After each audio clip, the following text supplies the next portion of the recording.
उसमें पर्दापोश शब्द को उन्होंने क्लियर कर दिया था कि किसी की भी भूल देखना और उसकी भूल को फिर दूसरे को बताना, उसका विवेचन करना, उसका वर्णन करना, ये पर्दापोश नहीं है, ये पर्दापोश नहीं है। और पर्दापोश न होने की वजह से तुम दूसरों की भूलें देखने के हैवी आदती बन जाते हो। अपने मनुष्य गिरेबां कभी नहीं देख पाता है, पर दूसरे का चेहरा, दूसरे की गलतियां हमेशा देखता ही रहेगा। इसीलिए कहते हैं ना कि कैसे खिलेंगे रिश्तों के फूल अगर देखते रहेंगे जिंदगी भर दूसरों की भूल। रिश्तों के फूल खिलाने हैं घर के अंदर ही। घर के अंदर के जो रिश्ते हैं उनको निभाने के लिए भी एक दूसरे की भूलों को भूलना पड़ता है, एक दूसरे की गलतियों पर पर्दा डालना पड़ता है। चाहे कितनी भी बड़ी गलती बेटा करके आएगा, उस माँ को बोलो तुम्हारा बेटा उधर सामने के कॉर्नर पे ना, जहाँ पर तुम्हारा ये सड़क का टी पॉइंट है, वहां पर सिगरेट पी रहा था, मैं उसको रोज देखती हूँ। माँ बोलेगी तेरा बेटा पीता होगा, मेरा बेटा नहीं पीता। वो नहीं विश्वास करेगी। तो उन रिश्तों के ऊपर जितना पक्का विश्वास होता है, मोह के रिश्तों पर, चाहे वो कितनी भी गलती करे, उनकी गलतियां दिखाई नहीं देती, दिखती ही नहीं, सामने सामने से नहीं दिखती है उनकी गलतियां, कमियां। क्यों? क्योंकि उनके ऊपर प्रेम है, प्रेम है, उनके ऊपर मोह है, मोह है, प्रेम है, तो वो भूले नहीं दिखती हैं। तो यहाँ पर भगवान कह रहे हैं कि तुम पर्दे पुष्ट बनो। अगर तुम्हें किसी की गलतियां दिखती भी हैं, कमियां दिखती भी हैं, तो भी तुम उसकी कमियों का अवलोकन नहीं, एनालाइज नहीं करो। डिस्कस कर लिया एक बार, ठीक है, क्योंकि कभी कभी कोई संस्था है, कोई परिवार है, वहां पर बताना भी पड़ता है भाई ये बात ऐसी हो रही है, इस ख्याल से कि ये ठीक हो जाए। लेकिन किसी की भी भूल को अपने भीतर में लेकर अपने को पनिश करना, अपने को नाराज करना, अपने को दुखी करना और बार बार बार बार बार बार उसी बात में रहना, वो नहीं करें, बल्कि दूसरे की गलतियों के ऊपर पर्दा डालते जाए। अब आपके अंदर सवाल उठेगा कि यदि हम दूसरे की गलतियों पर पर्दा डालते जाएंगे तो घर कैसे सुधरेगा, समाज कैसे सुधरेगा, व्यक्ति कैसे सुधरेगा? वो सुधारने का काम तुम्हारा नहीं, दोष देखने का काम तुम्हारा नहीं, उसके लिए गुरु बैठा है, उसके लिए भगवान बैठा है। जहां कहीं पर गुरु भी नहीं बोलता, वहीं पर भगवान की लाठी बोलती है, याद रखना। उसकी चक्की चलती धीमी है, पीसती महीन है, लाठी बे आवाज होती है, पड़ती तेज है। इसीलिए हर एक व्यक्ति के गुनाह, एक होती है गलती, एक होता है गुनाह, दोनों में फर्क है। गलती उसको बोलते हैं जो जाने अनजाने होगी, ऐसा करने का भाव नहीं था, होगी, वो होती है गलती, गलती की माफी होती है। एक होता है गुनाह, गुनाह माने जो जानबूझ करके किया जाए। अब किसी का मर्डर कोई व्यक्ति अनजाने में तो नहीं करेगा ना, अनजाने में नहीं करेगा। किसी के पांव पर पांव अनजाने में पड़ सकता है, ये समझ में आता है, लेकिन कोई किसी को जाकर के मार के आए वो अनजाने में नहीं होगा, वो जानबूझ करके होता है। तो गुनाह की सजा होती है और गलती की माफी होती है। सबकी गलतियों को माफी देते जाओ और गुनाहों पर पर्दा डालते जाओ। अगर किसी ने बहुत बड़ा गुनाह भी किया है, आप कहोगे कि अगर हम पर्दा डालेंगे तो कानून को कैसे पता चलेगा, ये कैसे पता चलेगा?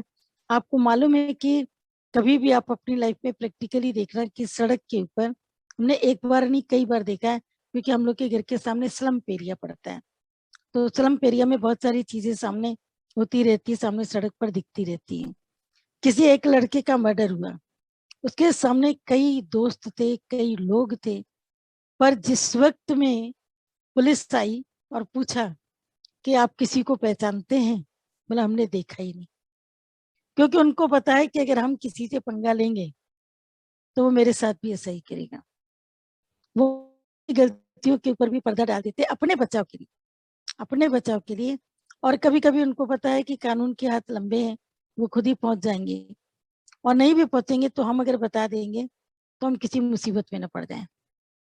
उस वजह से भी इंसान गुनाहों पर पर्दा डालता है। पर यहाँ पर ज्ञानी की दरिया दिली की बात है कि तुम्हारा दिल कैसा होना चाहिए, जो गीता भगवान ने बोला कि चोर जैसी चुप होनी चाहिए तुम्हारे अंदर, अंधेरी रात की तरह पर्दापोश होना चाहिए, और नदी की तरह दरिया दिल होना चाहिए। ये 3 चीजें गीता भगवान ने बताई हैं, दादाजी ने हमने को बताई है। नदी कैसी होती है? दरिया दिल, बहती जाती है, बहती जाती है, बहती जाती है, और न जाने कितनों को बहा ले जाती है। कितने पेड़, कितने पौधे, कितने मुर्दे। अभी भी तुम देखो कितना यूपी साइड का रोज तुम देखते रहते हो, शुक्लागंज नाव घाट पर कितने मुर्दे पड़े हैं। और ये कोई एक दिन के नहीं है, रोज आ रहे हैं, रोज जा रहे हैं, नदी में बहा दिए जा रहे हैं। कितने मुर्दे तो किनारे पर है तो दिख रहे, पर जो नदी के अंदर चले गए उसको कौन दिखेगा? जो बहुत दूर तक चले गए उसको तो दूर से केवल देख ही सकते हो कि वहां पे, क्योंकि मुर्दा अंदर डूबेगा तो है नहीं, मरा हुआ वो तो पानी के अंदर तैरेगा ही तैरेगा, पानी के ऊपर। पर तुम देख रहे हो तो नदी मुर्दों को भी बहा जाती है, जिंदा कोई कूद जाए उसको भी खत्म कर देती है, उसको बहा जाती, गंदगी को बहा देती, सब चीजों को बहा देती है। जैसे नदी दरिया दिल है, नदी की तरह बहता हुआ, अंधेरी रात की तरह पर्दापोश। अंधेरी रात जैसे सब गुनाहों के ऊपर पर्दा डालती है। कल की रात में चोरियां हुई, डकैतियां हुई, किसी का मर्डर हुआ, अंधेरी रात पर्दापोश डालती है। अंधेरी रात के नीचे सब हो रहा है, पर रात किसी को शाहिदी नहीं देती है, गवाही नहीं देती है। मैंने देखा था, मेरे सामने मर्डर हुआ, ये ज्वेलर जा रहा था, इसके पीछे 4 लोग लगे थे, मैंने देखा। अंधेरी रात पर्दापोश होती है। पर्दापोश में नहीं, पर्दा डाल देना। उसमें क्या है कि तुम्हारी जीवन अपनी खुशनसीबी से बीतेगी। अभी जो गीता मीरा भगवान ने अभी जो वाणी बोली, बोला कि उसमें तुम अपने दोषों को देखना शुरू करोगी। जब अंतर्मुखता शुरू होती है मनुष्य की, तो उसकी पहचान आती है। उसकी ये पहचान होती है कि वो अंतर के दोषों को देखता है, और दूसरी उसके अंदर ये पहचान होती है कि मैं अंतर के इस दोषों से मुक्त कैसे हूँ, मैं अपने को बाहर कैसे उठाऊं, मैं अपने को ऊपर कैसे उठाऊं। तो वह अंतर के दोषों से अपने को मुक्त करता है, अपने को बाहर उठाता है, अपने को ऊपर की ओर लेके आता है। तो अंतर के जो भी दोष हैं, भीतर के जो भी दोष हैं, भीतर में जो भी चीजें हैं, उन सब चीजों के प्रति सतर्क रहेंगे तो दूसरे के दोषों के प्रति ध्यान नहीं जाएगा। कितनी अजीब है गाय, भैंस। भैंस खुद पूरी काली है, पर गाय को बोलती है चल चल तेरी पूंछ काली है। लेकिन भैंस खुद पूरी काली है, उसको नहीं दिख रहा है, क्योंकि दूसरे की भूल देखी। दूसरे की भूल देखना बंद करें, बोला अपने आप में रहे। दूसरा जो भगवान ने कहा कि प्यार की दुनिया में जो मजा है वो भूल देखने में मजा नहीं। घर के लोगों की भूलों को जैसे तुम एडजस्ट कर जाते हो, भाई ये व्यक्ति देर से ही उठेगा, तुम्हें मालूम है उसके देर से उठने की वजह से बहुत सारे काम तुम्हारे रुक जाते हैं। किसी का ऑफिस जाना है, उसका टिफिन रुक जाएगा, किसी बच्चे को पढ़ाई पर जाना है, वो रुक जाएगी, तुम्हारे घर में मेड आई सफाई वाली, उसको रुक जाएगी। बहुत से काम है। लेकिन जब तुम्हें एक पता चल गया तो कब तक तुम उसको बोलते रहोगे, आखिर चुप हो जाओगे और तुम उससे अपने को एडजस्ट करोगे। और सच अगर बताए तो ये पूरी दुनिया एक दूसरे से एडजस्ट कर रही है, लेकिन गुरु कहता है कि एडजस्ट करना भी तुम्हारा गलत है। गीता भगवान से एक दिन किसी ने पूछा, बोला कि मैं इस सत्संगी से एडजस्ट नहीं कर सकती, मैं नहीं कर सकती। गीता भगवान ने बोला एडजस्टमेंट शब्द कहाँ पर आता है मालूम है? अगर देरानी जिठानी है तो एडजस्टमेंट है, ननद भाभी है तो एडजस्टमेंट है। जहाँ रिश्तों में दरारें ऑलरेडी, जहाँ रिश्तों की शुरुआती कड़वेपन से होती है, शक से होती है, बुनियाद शक होती है, वहाँ एडजस्टमेंट होता है। लेकिन जहाँ पर रिश्तों की शुरुआत में प्यार है और अंत में प्यार है, तो मध्य में तकरार का है। तो उसमें प्रेम रखो एक दूसरे के साथ में। जैसे राजा का मिसाल देते हैं, राजा रथ पर चढ़कर घूमने के लिए निकला, अचानक किसी की एक बहुत बड़ी गेंद उसके सिर पर लगी और राजा के सिर पर घूमर निकल आया। सेनापति ने एकदम से छानबीन शुरू करी और वजीर को भी बोला तुम देख के आओ कि कौन है जिसने गेंद मारी, शायद किसी ने जानबूझ करके मारी। तो चलते चलते चलते एक नर्तकी थी, वो इधर उधर कुछ ढूंढ रही थी, राज नर्तकी थी, वो इधर उधर कुछ ढूंढ रही थी। तो वजीर ने उससे पूछा कि आप क्या ढूंढ रही हो, उसे पहचानता था क्योंकि राज नर्तकी है। बोला मैं अपनी गेंद ढूंढ रही हूँ, मैं यहाँ पर खेल रही थी, मेरी गेंद कहीं चली गई, पता नहीं कहाँ चली गई। तो उसने बोला चलो तुमको राजा बुला रहा है। नर्तकी पहले तो डर गई, मेरे से क्या गलती हुई। जब राजा के रथ के पास रुकी तो देख के हैरान हो गई कि राजा के माथे से तो खून बह रहा है, राजा गुस्से में है और उसके हाथ में गेंद है। तो राजा को बताया कि गेंद किसी और ने नहीं, ये खेल रही थी मूर्ख लड़की, और इसकी गेंद आपको आकर के लगी। तो राजा ने कहा, अरे ये इसको कुछ नहीं कहो, इसको कुछ नहीं कहो, ये तो खेल रही थी ना, इसकी कोई गलती थोड़ी है, ये तो मेरी प्रिय है, ये मेरी सखी है, इसको मेरे साथ इधर रथ पे बिठाओ, मैं इसको घर पे छोड़ता हुआ जाता हूँ। अब पहले का भाव क्या था, मध्य में भाव क्या था, अंत का भाव क्या है? पहले के भाव में आक्रोश है, दूसरे भाव में क्रोध है, और तीसरे भाव में क्षमा है, क्योंकि प्रेम है। तो प्रेम के साथ में क्षमा होता है और क्षमा के साथ में प्रेम होता है। और वैसे भी क्षमा बड़न को देता है, कोई बड़ा ही क्षमा कर सकता है, छोटा तो कर भी नहीं पाएगा, छोटा नहीं कर पाएगा, जिसके अंदर में छोटापन होगा वो क्षमा नहीं कर पाएगा, बार बार याद करता रहेगा, ये बात हुई, ये बात हुई, और कब क्यों कहा, कब क्यों कहा, प्रश्न उत्तर चलते रहेंगे। भूलने की एक जीवन के भीतर में बड़प्पन, जिसको कहते हैं कि ज्ञान के बाद में एक मेच्योरिटी आनी चाहिए। सत्संग सुनने के बाद में ओढ़ी हुई मेच्योरिटी हमको नहीं चाहिए, क्योंकि ओढ़ी हुई मेच्योरिटी आपको क्या होता है कि वो भीतर की ओर आपको नीचे लेकर के जाती है। ओढ़ी हुई मेच्योरिटी आपको नीचे क्यों लेके जाती है, पर ओढ़ी हुई जो मेच्योरिटी होती है उसकी बजाय अंदर की सचमुच की मेच्योरिटी आए, तो सब कुछ तुम भीतर से क्षमा कर दोगे। बहन से कोई गलती होती है, कैसे माफ कर देते हो? भाई से होती है, माफ कर देते हो। बेटे से होती है, माफ, अरे ठीक है इसने चोरी की ना, आइंदा से नहीं करेगा, हमने कह दिया ना आइंदा से नहीं करेगा, आइंदा से नहीं करेगा। तो जब आइंदा से नहीं करेगा तो ठीक है, तुम उसको फिर तुम ध्यान भी देते हो कि दोबारा वो ये गलती नहीं करेगा, क्योंकि तुम्हारा प्यार है, तुम उसकी गलतियों को इसलिए ठीक करना चाहते हो क्योंकि तुम्हारा प्यार है। और एक गलती देखने की एक आदत है, उसको ठीक करो, उसमें तुम्हारा प्यार व्यार कुछ नहीं है, उसमें केवल तुम्हारा क्षमा भाव खत्म होगा। तो अंधेरी रात की तरह पर्दा पोश हो जाओ, नदी की तरह दरिया दिल हो जाओ, और चोर की तरह चुप। चोर चुपचाप सारा काम करता है, किसी को इत्तला नहीं देता है, किसी को नहीं बताता है मैंने चोरी की। चोर तुम्हारे घर का सिलेंडर, कितनी कमाल की बात है, सिलेंडर खाली इधर से उधर किचन में लेके जाते हैं, खट खट की आवाज करता है, अगर उसके नीचे पेडेंट नहीं लगा होता है तो, लगा होता है तब भी कहीं ना कहीं तो आवाज तो वो करता ही, लगाते समय उतारते समय। वो सिलेंडर चोर रात में लेके जाता है चुपचाप, सीढ़ी उठा करके दूसरी सीढ़ी से, और तुम्हें पता तक नहीं लगता, भनक तक नहीं लगती। जबकि कई लोग कहते हैं हमारी नींद भी बड़ी अच्छी थी, हमें नींद भी नहीं थी, तो कुछ स्प्रे किया उसने, क्या किया, जो कुछ भी हुआ, पर वो चोर कितनी चुपचाप तिजोरी को साफ कर लेता है, इसका पता घर के किसी व्यक्ति को भी नहीं लगता है। तो चोर की तरह शांति से काम करो, कभी भी किसी को बताओ नहीं कि मैंने ये काम किया, मैं ये करता हूँ, मैं ऐसा करता हूँ, मैं वैसा करता हूँ। ये जो अपने को शो करने की आदत है ना, वो आदत तुमको एक दिन नीचे गिरा देगी, नेस्तनाबूद कर देगी। जिन्होंने जिन्होंने जीवन के अंदर टाटा और बिरला ने काम किए, उनके नाम आज तुम पढ़ते हो। टाटा ने कितने रुपए में शुरू किया था काम, तुम्हें पता है? 500 रुपए की नौकरी से काम शुरू किया था, पढ़ो जाके उनकी आत्मकथा। आज भी इतना वो दान करते हैं कि एक सीए काम करती थी वहां, उसने बताया टाटा के यहाँ ही काम करती थी, उसकी ऑफिस के अंदर, किसी भी कोई भी ऑफिस होगी उसकी, ऐसे तो उनकी बहुत सारी ब्रांचेस हैं, पर वो पर्टिकुलरली उसी की ब्रांच में ही काम करती थी ऑफिस में। उसने बताया कि टाटा जी जितना कमाते हैं उसका 98% उनका दान में जाता है, क्योंकि संपत्ति तो अरबों में है। अगर वो 2% भी बचाते हैं तो भी करोड़ों में उसका बचता है।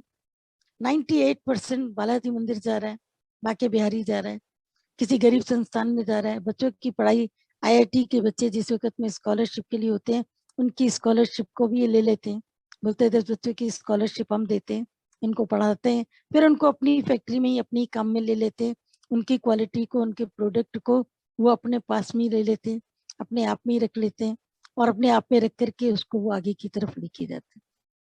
तो जितने भी महान व्यक्ति हैं वो जमी दरोज होकर के काम करते हैं। जमी दरोज, पेड़ जब उगता है तो आवाज नहीं करता है, लेकिन पेड़ जब गिरता है तो आवाज करता है, तब पता चलता है यहाँ पर पेड़ था। पर ये कब इतना बड़ा हो गया, कैसे उग गया, कितने आम इसके ऊपर आ गए, कितने साल से आ रहे हैं, नहीं पता। पेड़ उगता गया, उगता गया, उगता गया, कितनी शांति से उसने अपना काम किया, लेकिन जब गिरा तो दूर तक आवाज गई कि पेड़ गिर रहे हैं, आंधी आई है, बहुत सारे पेड़ यहाँ पर गिर गए। गिर गए। अब ये गिरने पर आवाज हुई, पता चला कि पेड़ था। लेकिन पेड़ जब उत्पन्न हुआ, बड़ा हुआ, फल दिया, उसने कितनी आवाज करी, कितने माइक पर उसने अनाउंसमेंट किए कि हम हैं, हमारे पास आ जाओ, हमको देखो, मैंने लाखों पेड़ों पे जितने आम है ना, मैंने हजारों आम दिए हैं। कोई शांति से चलता है। ज्ञानी भी इतना शांत है, इतना शांत है। और शांत सरोवर में जितना मजा है ना, उतना किसी में भी नहीं। जब नदी शांत होती है, तुम्हें अपना प्रतिबिंब दिखाई देता है। जब शीशा एक जगह स्थिर होता है तो अपना प्रतिबिंब दिखाई देता है। शांत चित्त में स्थिरता होती है। स्थिरता ये उसका गुण है। शांत चित्त का ये गुण है कि शांत चित्त में स्थिरता होती है और अशांत चित्त में अस्थिरता होती है। अपने को ऑब्जर्व करना कि मेरा चित्त शांत है, शांत है, तो इसका मतलब तो स्थिर है। और अगर स्थिर है तो इसका मतलब तो शांत है। अगर चंचलता है तो इसका मतलब है कि मन कहीं न कहीं पर अशांत है। तो अपने को ऑब्जर्व करते चले और ये तीनों चीजें जो सत्संग में बताई जाती हैं उसको अच्छे से समझो। तीसरा भी साहू जी ने पूछा है, कल एक मैसेज मेरे पास भी किसी का, हमने बोला इसका मीनिंग बताइए, इसका मीनिंग। ये मैसेज आपने डाला, हमने नहीं डाला, ये तो किसी ने लिखा था, लिखा हुआ हमने फॉरवर्ड किया कि अपने को भी जांचना, कहीं ऐसा तो नहीं कि तुम अपने आप को खुद ही प्रशंसा का पात्र बना देते हो। अंदर रेवड़ी बांटता है ना, तो वो समझता है कि मैं रेवड़ी दूसरे को बांट रहा हूँ, पर वो दे अपने हाथ में ही रहा है। अपने उसको नहीं पता है कि मेरा हाथ है, उसको पता ही नहीं है, उसको दिखाई नहीं देता है कि मेरा हाथ है। तो जब उसको पता ही नहीं कि मेरा हाथ है, तो मेरा हाथ है, तो जब उसे पता ही नहीं चलता है, तो उसको ये पता है कि कोई जो मांग रहा है मैं देता जा रहा हूँ, लेकिन मैं किसको दे रहा हूँ? कहीं ऐसा तो नहीं कि मैं दूसरे को देने की जगह मैं खुद को ही देता जा। तो खुद की ही तारीफ के अंदर मनुष्य खुश हो जाता है और उसी में अपने जीवन को पूरा, बिल्कुल पूरा का पूरा बना देता है। लेकिन अपने को बनाना कभी नहीं चाहता कि हम अपने में डूब कर अपने को बनाए। भगवान ने बोला अभी कि अपनी मिसाल दो जीवन में लोगों को, कि लोग कहे कि मुझे बनना है तो इसके जैसा बनना है। ये कितना शांत है, कितना मिच्योर है, कितना अंतर्मुखता में रहता है, कैसे चलता है, ये क्या करता है। इतनी शांति के अंदर जब आप काम करते हो, अंतर्मुखता के अंदर काम करते हो, तो वो अंतर्मुखता एक बेमिसाल हो जाती है। इसका मिसाल औरों के आगे आता है। लोग आपको एक आइडोल करके देखते हैं, ये मेरी लाइफ का ये आइडोल है। पहले उसको आइडियल बोलते थे, आजकल इंग्लिश में भी कई चेंजेस आ गए। ये मेरा आइडोल है, मैं इसके जैसा बनना चाहता हूँ। तो ऐसा अपने को बनाओ कि कोई ये देखे, ये इतना मौन में काम करता है, ये ऐसा शांति में काम करता है, ये इतना चुपचाप चलता है, ये इस तरीके से काम करता है। उसको देख करके सोचो अपने जीवन के भीतर में, क्या मैं भी ऐसा कभी बन पाऊंगा? बन पाऊंगा? अपने से पूछो, मैं बन पाऊंगा? और बन पाओगे। Yes, you can do it. जो तू चाही सो तू आही। तुम जो चाहोगे वो तुम बन सकते हो। लेकिन अगर तुम चाहोगे ही नहीं तो तुम बन नहीं पाओगे। उथला मन कुछ नहीं बन पाता है, क्योंकि उथले मन की ये पहचान है कि उसका कोई लक्ष्य नहीं होता है। तो लक्ष्य को अपने भीतर में ले, अपने में समेटें और समेट करके आगे की तरफ चलें। जिंदगी में हमेशा अपने पाँव की तरफ ध्यान देना कि मेरे पाँव खड़े हैं एक जगह, क्योंकि वो मनुष्य की निशानी नहीं। स्थावर जंगम भगवत गीता में आता है। स्थावर जंगम, स्थावर का मतलब है कि स्थिर, जैसे पेड़ एक जगह पर खड़े रहते, खड़े रहते, लेकिन फिर भी वो सब कॉन्शियस है, सब कॉन्शियस है, उनमें जीवनी है, उनमें प्राण है। वो भी पल्लवित होते हैं, उत्पन्न होते हैं, उनका विकास होता है, उनमें क्षय होता है, वो नाश को प्राप्त होते, लेकिन वो स्थावर है। जीव है लेकिन स्थावर यानी स्थिर है। अगर तुम्हारे पांव स्थिर है, सत्संग के बाद तुम आगे नहीं बढ़ रहे हो, तो समझ लो कि तुम स्थावर पेड़ की तरह हो। तुम्हारे अंदर प्राण है, लेकिन तुम एक पेड़ की तरह हो, क्योंकि तुम कहीं आगे नहीं जा रहे। जंगम, जो आगे की ओर चल देते हैं, पंछी भी ऊपर की ओर उड़ते हैं, और जब कोई व्यक्ति आगे की ओर बढ़ता है तो उसे पता चलता है मैं आगे बढ़ रहा हूँ। अगर पीछे की ओर लौटता है तो भी उसे पता लगता है कि मैं पीछे की तरफ लौट रहा हूँ। इसीलिए हमेशा के लिए स्थावर जंगम इसकी तरफ से तुम चलोगे कि मैं कैसे चलता हूँ अपने जीवन में, स्थिर होकर के चलता हूँ, या मैं शांत होकर के बैठा हूँ, या मैं आगे की ओर बढ़ता हूँ, किस तरीके से मैं चल रहा हूँ, किस तरीके से मेरी प्रोग्रेस हो रही है। हमेशा चलना तुम्हारी जिंदगी होना चाहिए। ये शब्द केवल अष्टावक्र गीता के नहीं, योग वशिष्ठ के नहीं, भगवत गीता में पढ़ो, उसमें भी भगवान ने स्थावर जंगम प्राणियों का नाम लिया। में तो है ही योग वशिष्ठ में तो स्थावर जंगम का कई जगह पर नाम आता है, लेकिन भगवत गीता में भी आता है कि स्थावर जंगम प्राणियों में मैं ही हूँ, चर अचर में मैं ही तो समाया पड़ा हूँ। तो अगर आप एक जगह पर खड़े हैं तो आप जड़ है, आप पेड़ की तरीके से। अगर आप कुछ भी सोच नहीं पा रहे हैं तो बिल्कुल जड़ है। अगर आप आगे की ओर चल रहे हैं तो आप मनुष्य हैं। अगर आप दौड़ रहे हैं तो आप साधक हैं। अगर आप मंजिल को देखकर मंजिल पर पहुंचने के लिए प्रयास कर रहे हैं तो आप ज्ञानी हैं। अगर आप मंजिल पर खड़े हो चुके हैं तो आप तत्वत हैं। वो तत्वत की स्थिति में आना है। पेड़ की तरह तो सब खड़े हो गए अपनी जगह पर, हमने सत्संग सुनिया, बस काफी। मैंने इतना सत्संग सुनिया, ज्ञान काफी। कितना सुनेंगे भाई, कितने सत्संग सुनेंगे भाई। अब आजकल तुम लॉकडाउन में देखते हैं जिनको शौक है ना, वो जब सत्संगों का नाम बताते हैं तो हम खुद ही सोचते हैं इतने तो हम भी नहीं सुन पाते। ये तो अच्छे, ग्रेट है, 4 सत्संग सुन लेते हैं। 2 सत्संग सुनो, हमारी तो बैटरी भी खत्म हो जाती है। बैटरी का चार्जिंग का मतलब नहीं, उसका वो नेट पैक खत्म हो जाता है। 2 सत्संग, हार्डली 2.5 सत्संग हो पाएंगे, तो उसके बाद फिर नेट पैक इसका 2 GB का खत्म, उस दिन का कोटा पूरा। अनलिमिटेड भी डाल सकते हैं, पर कितना आखिर सुनेंगे, कितना सत्संग सुनेंगे। इसीलिए जितने सत्संग सुने तुमने, उन सत्संगों के ऊपर केवल अपना ध्यान दो और उसकी वाणी के ऊपर चलो। और कोई बोलता है कितने सुनेंगे हम सत्संग, और कितना सत्संग सुनेंगे, पर तुमने आज दिन तक कभी ये नहीं कहा कि हम कितना कमाएंगे, हम कितना खाएंगे, हम कितना घर की सफाई करेंगे। यहाँ पर तुमने कितना नहीं लगाया। अनलिमिटेड वहां पर तुम चलते हो, क्योंकि जहां पर तुम्हारा इंटरेस्ट है। और जहां पर इंटरेस्ट कम होता है वहां पर गिनती होती है। हफ्ते में 2 दिन गया बस काफी है, 1 दिन गया काफी। कई लोग तो संडे को होते हैं, हम उनको बोलते हैं मेहमान है। ये सत्संगी नहीं बोलते हम उनको कि हमारे सत्संगी है, हम उनको बोलते हैं मेहमान सत्संगी। आप किसी भी फिल्म को जब बनाते हो ना, बनी हुई फिल्म को देखते हो, आप उसमें ऑब्जर्व करना कि उसमें 2 तरह के कैरेक्टर्स दिखते हैं। एक वो कैरेक्टर है जो परमानेंट रोल के अंदर है। अब जैसे मान लो कि हीरो हीरोइन है, वो परमानेंट रोल है। परमानेंट रोल उनका कैसे, स्टार्ट से लेकर के एंड तक उन्हीं के ऊपर ही पूरी पिक्चर घूमती है। और जो मेहमान कलाकार होते हैं दूसरे, वो आते जाते रहते हैं। बीच में कोई विलन आ गया, किसी ने कोई जाकर के भड़काने का काम किया, किसी ने चोरी करी, किसी ने गवाही दी, कोई जज बना, ये मेहमान कलाकार है। इन मेहमान कलाकारों के बिना भी वो फिल्म कभी पूरी नहीं होती है। 2 मेन कैरेक्टर ले लो तो बाकी मेहमान कलाकार कितने। तो अगर संडे को कोई सत्संग में केवल आता है हफ्ते में 1 दिन, तो हम कहते हैं मेहमान कलाकार है, मेहमान सत्संग। इसकी मेहमान नवाजी करो, इसको चाय पानी दो, इसको तुम अच्छे से पूछो, क्योंकि ये पूरा सत्संगी नहीं। अगर ये पूरा सत्संगी बनेगा तो ये पूरे दिन, सब दिन के सत्संग में बोलेगा कि हवा पानी जैसे जरूरी है, उससे जरूरी मेरे लिए सत्संग। हाँ, मन कभी कभी कहेगा मेरे में कोई चेंज तो आया नहीं। और दुनिया भी कहेगी क्या सत्संग सुनती हो मम्मी, कौन सा सत्संग सुना, क्यों रोज सत्संग जाती हो, तुम्हारा तो सत्संग जाना ही बेकार है। और ये सुन के सुन के सुन के सुन के सुन के एक दिन तुम भी, हे राम जी तुमने कुत्ता क्यों उठाया मेमने की जगह, तुम भी अपना मेमना जो तुम खरीद के आए, वो सत्संग जिसको तुमने समझा, वो गुरु जिससे तुमने प्रीत करी, जिसको तुमने अच्छे तरीके से समझा, वो तुमसे छूट जाता है। दूसरों के कहने से क्यों जाते हो सत्संग, क्या फायदा। ठीक है, नहीं जाएंगे, घर में बैठे। तो घर में बैठ के कौन सी प्रोग्रेस होगी। अगर सत्संग में प्रोग्रेस नहीं होगी तो घर में तो डिमोशन हो जाएगा, प्रमोशन तो दूर की बात है। तो इसीलिए कदम बाई कदम अपना सत्संग बाहर का बढ़ाएं, सत्संग अंदर का बढ़ाएं, और अंदर से अंदर का बढ़ाएं।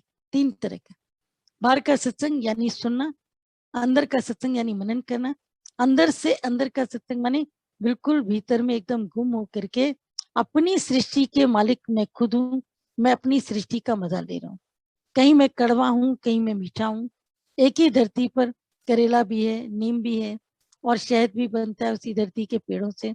वहीं पर आम भी है, वहीं मूली है, कसारी, वहीं खीरा है, वहीं बेर है, वहीं बहुत कुछ है। एक ही धरती, उस धरती के अंदर 6 प्रकार का जो रस है, खारा खट्टा तीखा मीठा, ये सब प्रकार के जो फल हैं तुमको, वो सब प्राप्त होते हैं। पर धरती इन सबसे अनकंसर्न है, पृथ्वी माता इन सबसे अनकंसर्न है।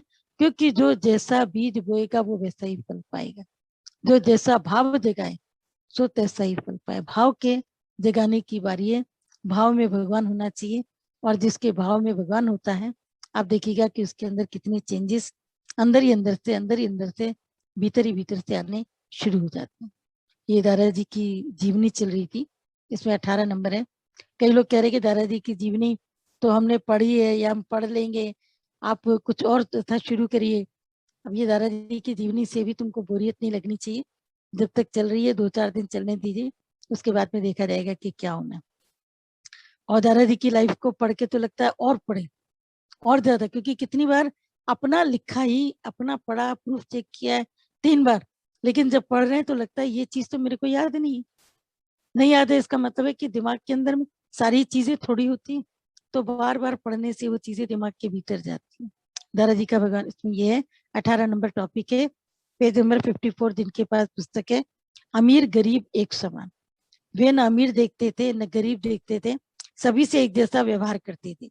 किसी से एक पैसा भी नहीं स्वीकारा था, तो फिर शाहूकारों से डर क्यों। किसी से भी स्वार्थ नहीं था, इसीलिए मुंह पर सत्य कहने की हिम्मत रखते थे। पूरा इंसाफ से चलते थे, न कोई अपना न पराया, न छोटा न बड़ा, न अमीर न गरीब। अमीरों के लिए कहते थे कि उन्हें ज्ञान नहीं लगेगा, जो जिन क्योंकि उनके अंदर में शाहूकारी का अभिमान पड़ा हुआ होता था। वे उठकर बहस करने लगते थे कि हमें ज्ञान क्यों नहीं मिल सकता। राजा जनक, रामचंद्र, गोपी चंद्र, परीक्षित, भर्तरी, इन राजाओं को ज्ञान कैसे प्राप्त हुआ। भगवान दादा ने उनसे कहा कि जब उन सभी ने तन मन धन गुरु को अर्पण किया और गुरु से गरीबी खरीदा, एक कौड़ी भी अपनी नहीं समझी, तब जाकर उन्हें ज्ञान प्राप्त हुआ। लेकिन जो अपने आप को अमीर समझकर गुरु के पास आकर बैठेगा, उसे कभी भी ज्ञान नहीं मिलेगा। देह अध्यासी और अहंकारी को खूब गालियां खानी पड़ती थी। मान अपमान, इज्जत बेइज्जत, सुख दुख में जो समान है, वही सच्चा ज्ञानी भगत है। वह परीक्षा लेकर सबको देह से ऊपर उठाते थे। लेकिन भगवान दादा का प्रेम ऐसा था, उन्हें परीक्षा लगती ही नहीं थी। सब खुशी खुशी के नशे में शरीर सहित विकारों को वश में कर लेते थे। बाहर से तो एक भी चीज का त्याग नहीं था। यह खाना है या नहीं खाना है, यह पहनना है या नहीं पहनना है, यह करना है या नहीं करना है, यह सब अहंकार है। लेकिन ज्ञान में इतना तो मन लगा देते थे कि खुद ब खुद सब छूट जाता था। पता ही नहीं चलता था कि क्या त्याग और क्या ग्रहण। कहते थे कि तुम्हारा कुछ है क्या जो तुम छोड़ोगे या अपनाओगे। आसक्ति का त्याग ही सच्चा त्याग है। भगवान की अमानत को अपना समझकर जो चोरी की थी, उस चोरी से आकर गुरु ने छुड़ाया। सारी दुनिया की अंदर से प्रलय हो जाती थी जो भी उनके सामने जाता था, क्योंकि सच में दुनिया बाहर नहीं, दुनिया तो अंदर है। इसी संसार में रहते हुए भी सबका अंदर का संसार अपना अपना है।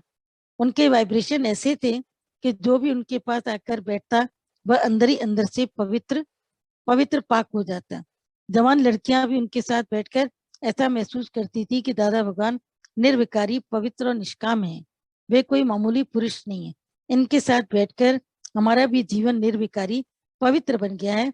संकल्प विकल्प रहित, मौन और शक्ति के भंडार। दादा भगवान के कमरे में बैठने से दीवारों छतों में से भी ओम का आवाज सुनाई देता था। हर एक किसी अजीब शांति का अनुभव करते थे। इतने तो वे निर्माण यानी कि विनम्र थे कि सबको कहते थे कि मुझे आप मत कहो, भगवान के साथ तू करके बात करनी चाहिए। इतनी भी इज्जत दोगे तो छोटे बड़े के भेदभाव के कारण मुझसे मन की बात नहीं कर पाओगे। बस में कंडक्टर को, लिफ्टमैन को, नौकर को, कोई भी सेवा करते हुए देखकर उन्हें हमेशा थैंक यू कहते थे। कहते थे भगवान इस रूप में भी आकर हमारी सेवा कर रहे हैं। कहाँ भगवान नहीं है, मेरा जूता भी भगवान है। हर एक जड़ वस्तु को भी इतने प्रेम से उठाकर साफ करते थे कि जैसे सचमुच जीता जागता भगवान। इसमें 2 चीजें हैं कि एक तो दादा भगवान ने कभी अमीर और गरीब को नहीं देखा। उन्होंने गरीबों को भी उतना ही प्यार किया। अमीरों को तो बल्कि आते थे तो गालियां देना शुरू कर देते थे। और क्राइस्ट की बात कहते थे कि इंटेलेक्चुअल और वेल्दी पर्सन को ये ज्ञान नहीं लगेगा। अगर कोई क्राइस्ट की एक पॉइंट आती है कि अगर कोई ये कहे कि सुई के छेद से ऊंट निकल गया तो मैं ये मान लूंगा, लेकिन किसी बुद्धिमान और धनवान व्यक्ति को ज्ञान लगा, ये मैं नहीं मान सकता। ये क्राइस्ट की पॉइंट है। तो दादा भगवान ने क्राइस्ट को बहुत पढ़ा था, बहुत अच्छे से। जैसे क्राइस्ट में उनके प्राण बसते थे, क्राइस्ट में, रमन महर्षि में जैसे उनके प्राण बसते थे। भगवत गीता तो उनकी दिल की रानी थी, उनके दिल में ही मौजूद रहती थी। ग्रंथ साहब भी उनकी जबान पर था। कहीं ना कहीं कुरान शरीफ की आयतें भी, कुरान शरीफ की बातें भी दादा भगवान ने कोट करी। सभी पैगंबरों को उन्होंने पढ़ा और सभी को भीतर में गुना। और उनको पढ़ते पढ़ते पढ़ते पढ़ते पढ़ते वो बॉर्न ग्रेट तो नहीं थे, लेकिन अचीव ग्रेटनेस कब हो गए इसका पता उनको भी नहीं चला। अमीरों को देख करके ही तुरंत उनको गाली देना शुरू करते थे, क्योंकि शाहूकारों के अंदर एक अभिमान होता है, मैंने ये किया, मैंने ये किया, मैं चलता हूँ, मैंने मकान बनाया, मैंने दुकान बनाया, मैंने ऐसा किया, मैंने ऐसा किया। अरे गुरु के लिए भी कुछ करते हैं ना तो भी भीतर में अभिमान होता है, मैंने ये गुरुद्वारा बनाया था, मैंने यहाँ के लिए जमीन दी, मैंने यहाँ पर ये काम किया, तो ये जो तुम्हारी मैं पड़ी है ये तुमको, तुमने जितना दान पुण्य किया उस सबको जीरो कर देगी। क्योंकि तीर्थ करे तप करे मन में धरे गुमान, नानक ने फल जाते जो कुंजर स्नान। कुंजर माने हाथी, हाथी स्नान करके निकलता है, और हाथी का स्नान केवल एक बाल्टी से नहीं होता है, 2-3 बाल्टी से भी नहीं होता है, वो नदी में जाकर के बैठ जाता है घंटों घंटों, और घंटों वो स्नान करते हैं, और नदी में ये सामूहिक रूप से जाते हैं, हाथी यतनिया हाथी के बच्चे सब जाते हैं विद फैमिली, और उनके पड़ोसी भी चले जाते हैं, बहुत ढेर सारे हाथी नदी में जब जाके बैठते हैं, घंटों नदी में बैठे रहते, उनकी स्किन इतनी मोटी है कि अंदर तक पानी कब जाए।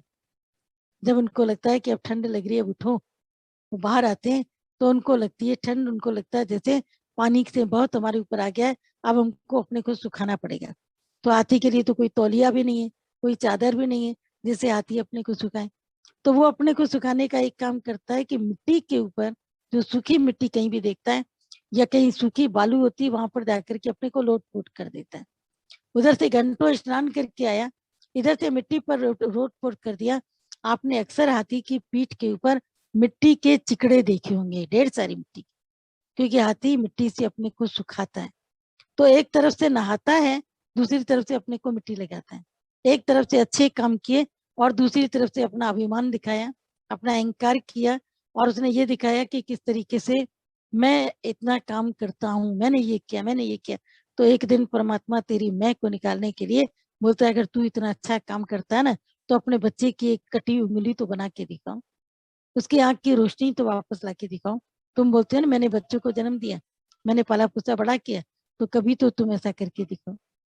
तो मैं को उन्होंने मारा, अमीरी को खत्म किया, और अमीर से अमीर के भीतर भी तह में, अमीरों के अंदर तय में ये बात पड़ी रहती है, हम खानदानी लोग हैं, हम बहुत पैसे वाले हैं, ये सब छोटे ये क्या जाने। जब आपस में भी बैठते हैं ना तो डिस्कशन करते हैं, अरे इनकी बात छोड़ो, ये ना छोटे क्लास के लोग, इनको नहीं पता है, इनको ये नहीं जान, ये क्या जाने कि हमारी क्या सेलिब्रिटी है, ये क्या जाने कि हमारा सिविलाइजेशन क्या है, इनको क्या पता है कि हम कौन से ग्रुप में रहते हैं, इनके कायदे कानून हमको पता है, इन लोगों को तो कुछ नहीं पता है, कुछ भी नहीं पता है। तो कुछ भी नहीं पता है तो ये अपनी अमीरी का अभिमान है। पर दादा भगवान खुद कितने अमीर रहे, क्या कम अमीर है? श्याम भगवान के पास में क्या धन की कमी थी, क्या अमीरी कम थी? चातु सुंदर के पास में क्या अमीरी कम थी? आज भी चातु से बताते हैं कि उनका 20,000 स्क्वायर फीट में कम से कम उससे भी बड़ा उनका अपना बंगलो अमेरिका में, जहाँ स्विमिंग पूल है, जहाँ बार है, जहाँ जिम है, अपने बंगलो के अंदर बच्चे हैं अच्छे, वो बंगलो कितना खूबसूरत होगा। उसको छोड़ के पूना में 2 BHK, ये 2 BHK या 3 BHK जो भी है, वहां पर आकर के रहते केवल दादाजी के प्यार की खातिर, सत्संग की खातिर। क्या उनका सत्संग उनको वहां पर नहीं मिलेगा, लेकिन दादाजी के प्रेम की खातिर, कि कभी भी मौका मिल जाए। और चाचू की आप कभी भी देखिएगा कि कितना वो दादाजी के अंदर चलते हैं, दादाजी के अनुसार चलते हैं। अगर बात निकल आई है तो हर एक के जीवन के गुणों को लेना चाहिए, बिना दादाजी की आज्ञा के वो बॉम्बे भी नहीं कभी जाते। जब दादाजी कहेंगे कि आ जाओ कल संडे है, आ जाओ, आज आ जाओ, कल संडे का सत्संग सुन के चले जाना, अगर उन्होंने कह दिया संडे का सत्संग सुन के चले जाना, तो वो ये नहीं कहेंगे कि हम कल मंडे को चले जाएं। तो वो खुद कहें दादाजी कि रुक जाओ, अच्छा कल चले जाना मंडे को, आज रुक जाओ। जितना कहेंगे, जैसा कहेंगे, ये सब जितने मुड़े हुए लोग हैं, सीनियर साहब कभी उनको ध्यान दो कि तुम्हारे बनने में कमी क्यों आती है, क्योंकि जो लकड़ी मुड़ नहीं सकती वो धनुष बन नहीं सकती। दूसरी बात, खाली बोरी कभी सीधी नहीं खड़ी होती, जो व्यक्ति अंदर से खाली होता है ना वो सीधा नहीं होगा। वो सीधा कब होता है, जब उसके अंदर कुछ माल पानी होता है। जिस बोरी के अंदर माल पानी भरा रहता है वो सीधी खड़ी रहती है, सीधी खड़ी रहती है। और जिस बोरी के अंदर कुछ भी नहीं होता वो यूं टेढ़ी रहती, झुकी रहती, खड़ी रहेगी दीवार पे, लेकिन दीवार पर भी तुम्हें दिखेगा कि ये बोरी है, लेकिन वो टेढ़ी मेढ़ी होकर के पड़ी रहेगी। तो जिस व्यक्ति के भीतर में जितनी मेच्योरिटी होती है, दिखती है, आज भी कभी कोई भी कितने भी बड़े सत्संग होते हैं, अब उस दिन जैसे हमने कहा चाचू के मंत्रोच्चार से शुरू करेंगे, और कहलवा के भेजा था कि तवेवा माता शुरू करी, उन्होंने वही एक ही मंत्र बोला। अब बीच में हम उनको ये भी नहीं कह सकते थे कि चाचू एक दो मंत्र और बोलने हैं, अपने मन से वो एक लाइन भी नहीं। और अभी भी इतने बड़े दिन होते हैं, कभी भी बात करते एक लाइन में खत्म करते। ये उन लोगों को सीखना चाहिए जिनको एक लाइन में बात करना नहीं आता है, जिनको कई लाइनों का शौक होता है, उनको ये समझनी चाहिए कि वो कैसे एक लाइन के अंदर बोल के बात को खड़ा। और सब शहरों के लोग हम देखते हैं, आप कभी जूम पे देखो, कोई भी आ जाए, एक लाइन के अंदर भजन भी गाना है, एक लाइन दो लाइन बात करनी, एक लाइन दो लाइन, एक लाइन दो लाइन, मतलब जितनी जितनी बात करनी। हम भी नहीं बात करते, हम काफी दिनों से बिल्कुल कतराते हैं कि दादाजी हरिओम नमस्कार, बहुत आपने दिया। जब मीरा भगवान बोलेंगे कुछ वचन दो, और हमें पता है कि वो बार बार यही कहेंगे वचन दो, तब जाकर के 5 मिनट 3 मिनट जो भी टाइम होता है उस हिसाब से वचन दो। अदरवाइज ये बोलने का कोई शौक ही नहीं। क्यों बोले, क्यों बोले? क्या मौन में नहीं रह सकते हैं? क्या दिखाना है गुरु के आगे, क्या दिखाना है, कौन सी चीज दिखानी है? अपने को अंदर में जितना गुम करने में मजा आता है ना, उतना प्रकट होने में नहीं आता है। और जो जितना गुम होता है, प्रकृति उसको प्रकट कर देती है। अब जितने भी लोग गुम हुए, आज तुम उन सबकी पढ़ते हो, हिस्ट्री पढ़ते हो। इस साल तो हम सबको कह रहे थे 2021 जो है वो हम लोगों का हिस्टोरिकल पीरियड है। इस साल में हम लोगों ने जितनी हिस्ट्री सत्संग की पढ़ी है ना, उतनी शायद कभी नहीं पढ़ी है। कौन सी जगह पर कौन सत्संग करता था, पहले का सत्संग कहाँ से शुरू हुआ, किसके जीवन की क्या बातें थी, ये सारी जितनी भी हिस्टोरिकल चीजें हैं। और इसमें भी अपना कल्याण होता है कि वो उन्होंने कैसे छिप छिप करके काम किया। नीमू माता, जैसे उस दिन भी गांधीधाम की पूरी चर्चा चली, मैं नीमू माता ने कैसे छिप के पूरा इतना बड़ा सत्संग बनाया। आज दिन तक गांधीधाम में कितना बड़ा सत्संग होता है, एक से एक लोग बने वहां पर, इतना सबको प्रेम किया। आज भी लोग उनके प्रेम को याद करते हैं कि वो कितना सबको प्रेम करते थे, प्रेम करके सबको अपना बना लेते थे। तो जितने वो छिप करके चले, कहीं उनकी फोटो तुम बताओ, कहीं तस्वीर बताओ, कहीं एक फोटो ढूंढनी भी थी तो किसी ने बहुत पुरानी एक फोटो निकाल करके दी। वो कैसे सब लोग गुम होते गए, बीज गुम होते गए, पेड़ सामने आते चले गए। लेकिन जो सच में सच्चे पेड़ थे, उन्होंने कभी अपने बीज को भुलाया नहीं, क्योंकि जो भुट्टे दानों से भरे रहते हैं वो पृथ्वी को सलाम करते हैं। फल जो पूरा रस से भर जाता है वो धरती की तरफ झुक जाता है। आम कितना भी फूले, उसकी शक्ल कहाँ रहेगी, धरती की तरफ। कभी तुमने देखा है कि आम बहुत फूल गया, रस से भर गया और ऊपर ऊपर की ओर पड़ा है, डाल के ऊपर जा रहा है? नहीं, वो डाल के नीचे की तरफ झुका रहता है और अपनी धरती माता को प्रणाम करता है। बस ये तुम्हारे जीवन की पहचान है कि जितना तुम बड़े हो उतना तुम झुके हो। लेकिन अगर तुम अहंकार में जितना तुम बड़े हो उतना तुम दही में पड़े हो। बड़े दही बड़े होते हैं ना, बड़े दही में, वो दही के जो बड़े होते हैं वो कितने पीटे जाते हैं, मिक्सी में घोलो और पीसो और पीसो और पीसो। फिर उसकी दाल को डाल करके पानी में, जब तुम देखते हो कि अभी पानी में तैर रही है, तो तुम समझ जाते हो कि अब ये दही बड़ा अच्छे से बनेगा, क्योंकि अभी इतनी घुट गई। तो दही वाला अगर तुम अगर बड़ा बनोगे, तो दही बड़ा अगर तुम बनोगे तो बड़े बनोगे, तो दही में पड़े रहोगे, दही में ही पड़े रहोगे, किसी के काम नहीं आ पाओगे। तो जीवन के अंदर में बड़े नहीं बनो, क्योंकि बड़ा बांट नीचे रहता है, छोटा बांट सबसे ऊपर रहता है। अब आजकल तो कंप्यूटराइज तुम्हारी मशीनें आ गई मेजरमेंट की, पहले समय पर कंप्यूटराइज नहीं थे। तो हम लोगों ने अपने जीवन के अंदर बांट देखे हैं। पुराने समय के कई लोगों ने देखे होंगे कि जब दुकानों पर जाते थे तब भी बांट होते थे, और घर में भी हम लोग तराजू रखते थे, उसमें भी बांट रखते थे। राशन से 4 किलो चीनी लेके आते थे, फिर घर में माता श्री बोलती थी लाओ इसको तौलो, ये तौल देखो कम है ना, जाओ उससे लेके आओ। उस समय तुमने क्यों नहीं देखा, उस समय क्यों नहीं ऑब्जर्व किया? लाइन लगा करके बच्चे जाते थे, फिर लाइन लगा के खड़े होते थे, फिर लाइन लगा के फिर पूरा भी करवा के आते थे, और कई बार तो वहां से डांट भी खा करके आते। तो उसमें क्या देखते थे कि जो बड़े बांट होते थे 10 किलो के, वो सबसे नीचे होते। 10 किलो के ऊपर 5 किलो का, 3 किलो का, 2 किलो का, 1 किलो का, आधा किलो का, पाव किलो का, फिर आकर के सबसे ऊपर ग्राम का, चटाक का जो बांट होता था वो सबसे ऊपर होता। हल्का बांट सबसे ऊपर होता था, भारी बांट सबसे नीचे होता था। तो वो जो अपने जीवन की गरिमा है उसको बनाए रखने के लिए अपने को वजनी बनाना पड़ता है। फिजिकल वजनी मत बनना कि जैसे आप वजनी है तो हम भी वैसे हो जाए, ऐसा नहीं वजनी बनना। वजन बढ़ाने की कोशिश मत करना, मन से इतना वजनी बनना इतनी गरुता, गुरु मत बनो लेकिन गरु बनो। गरु माने इतना तुम अंदर से मेच्योर बनो कि कुछ भी तुम्हारे भीतर में जाए तुम उसको हजम कर सको। हाजमे की शक्ति, हाजमे की शक्ति इतनी होनी चाहिए कि जितना भी तुमने खाया उसको तुम पचा सको। और वैसे भी तुम्हें सब जितने वैद्य बोलते हैं, जो भोजन पचता है वो अमृत है, जो नहीं पचता है वो जहर है। और ये तो शरीर अपना खुद भी बताता है ना कि भोजन जो नहीं पच रहा वो मोटापा पैदा करेगा, वो बीमारियां पैदा करेगा, वो और तरह की दिक्कतें पैदा करेगा। पर जो भोजन पच गया उसने शरीर को ताकत। ऐसे ही ज्ञान को पचाना है। जितना पचाते जाओगे, जितना पचाते जाओगे, जितना भीतर की ओर लेते जाओगे, लेते जाओगे, लेते जाओगे, तो भीतर ही भीतर तुम अंदर से एकदम शांत हो जाओगे। तो ये है कि पर्दा पुष्प बने, अंधेरी रात की तरह खामोश हो जाए और चोर की तरह चुपचाप मौन में, शांति में। हम लोग भी जब मालवीनी में जाते थे तो देखते थे कि नाश्ता चल रहा है। उस समय हम जब जाते थे सत्संग खत्म हो चुका होता था, सुबह का सत्संग, उस समय नाश्ता चल रहा होता था। चुपचाप नाश्ता बनता था, लोगों के बीच में बंटता था, लोग खाते थे, अपनी प्लेटें सरकाते जाते थे।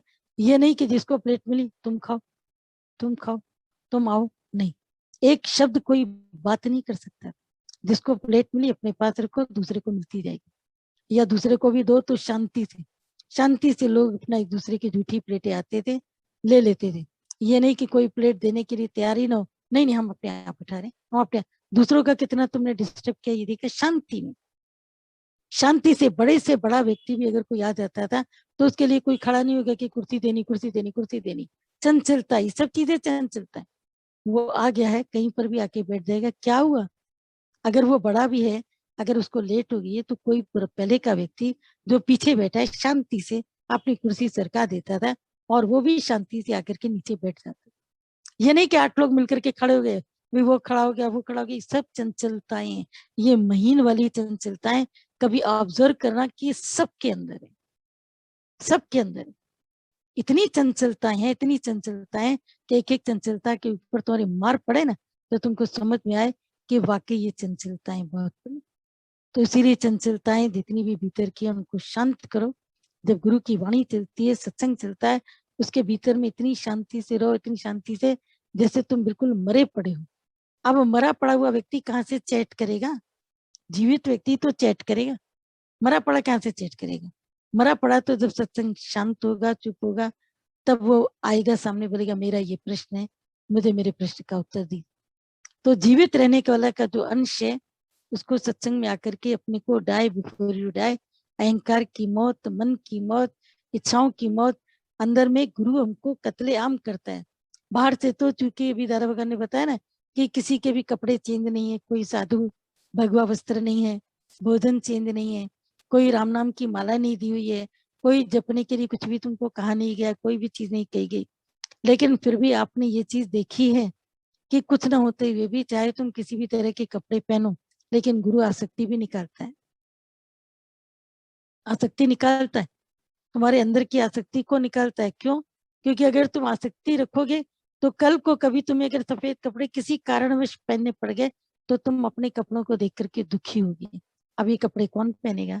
अब ये साड़ी तो मैं पहन नहीं सकती हूँ, अब ये वेलवेट तो मेरे ऊपर चलेगा नहीं, जरदोजी तो मेरे ऊपर अच्छा नहीं, बनारसी तो मैं टच नहीं कर सकता, अब ये मैं किसको दूं? मन तुम्हारा चलेगा। इसीलिए गुरु ने किसी के वस्त्र चेंज नहीं किए, जो पहनते हो चलो। लेकिन मन की इच्छाओं का कत्लेआम गुरु कितना करता है।